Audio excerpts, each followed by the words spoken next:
นายปอเริ่มต้นรายการด้วยบทสวดอนันตรักขณสูตร68นะเจ้าเป็นสวดไว้ทั้งหมด68จบของฝ่ายธรรมยุทธภาวนายาวเลยนะเจ้าเป็นการเสริมบารมีเปิดดูทาง YouTube ออนไลน์ได้นะเจ้าแต่ว่าทนายปอเห็นว่าเป็นสิริมงคลกับหมู่เฮานะเจ้าขออธิษฐานบารมีอธิษฐานภาวนาบุญที่เปิดอนันตรักขณสูตรนี้นะเจ้าขอฮือน้องโคหายไปนะเจ้าน้องโควิดทั้งหลายนะเจ้าตอนนี้เจียงใหม่เปิ้นบอกว่าเจียงใหม่ในเรื่องของน้องโคนะเจ้า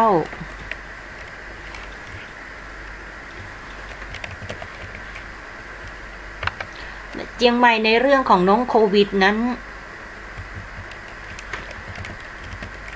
มีเพิ่มนะเจ้าแต่ว่ายังมีสังเกตอาการอยู่ในสถานพยาบาลนะเจ้ายังมีสังเกตอาการอยู่ในสถานพยาบาล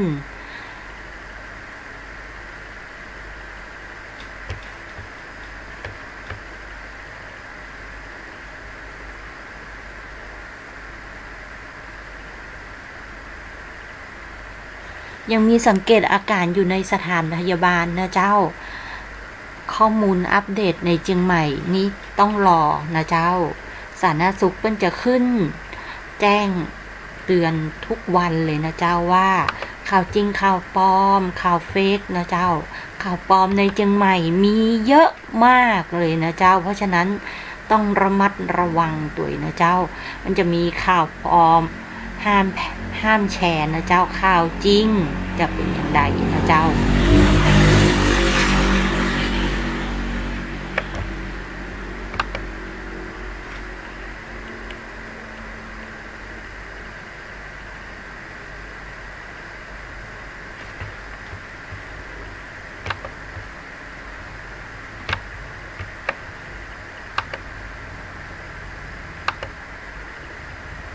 มันจะมีข่าวปลอมในจังหวัดเชียงใหม่นะเจ้าออกมาเพื่อ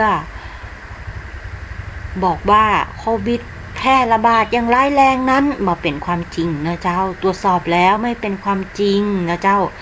สบคนะเจ้ามีประกาศห้ามเคลื่อนย้ายกลุ่มแรงงานต่างด้าวในจังหวัดสมุทรปราการมันบอกว่าเป็นเรื่องไม่จริงนะเจ้าแต่หากพบกลุ่มแรงงานต่างด้าวที่มีการคือง่ายๆคือจะมีหน้าเพจจริงหน้าเพจปลอมนะเจ้า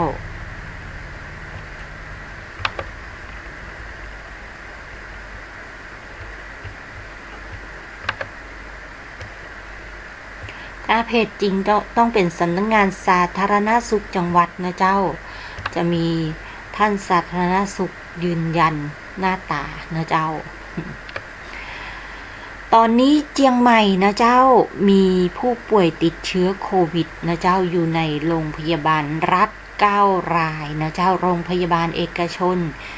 17รายโรงพยาบาลรัฐที่รอผลตรวจ3รายนะเจ้าโรงพยาบาลเอกชน6ราย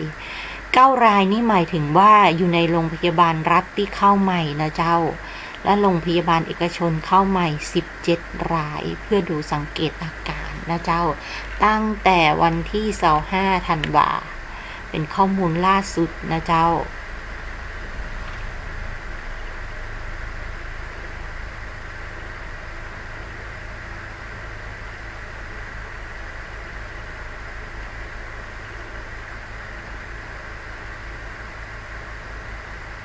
ถ้าใครรู้ว่าอุณหภูมิร่างกายขึ้นสูงนะเจ้าวิ่งไปหาคุณหมอเลยนะเจ้าไปตรวจร่างกายตรวจอุณหภูมิให้มันร่างกายได้สุขภาพแข็งแรงนะเจ้าน้องโควิดจะได้ออกไปจากตัวเฮานะเจ้าอธิษฐานบุญนะเจ้าช่วยกันสวดมนต์อธิษฐานบุญเพื่อหมดโควิด เศรษฐกิจไทยจะได้เจริญรุ่งเรืองนะเจ้า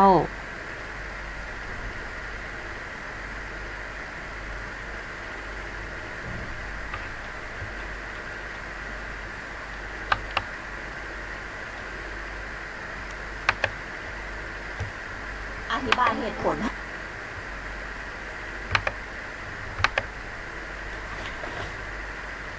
ช่วงนี้น้องๆนักเรียนทุกท่านก็คงหายเครียดแล้วนะเจ้าเพราะว่าในเรื่อง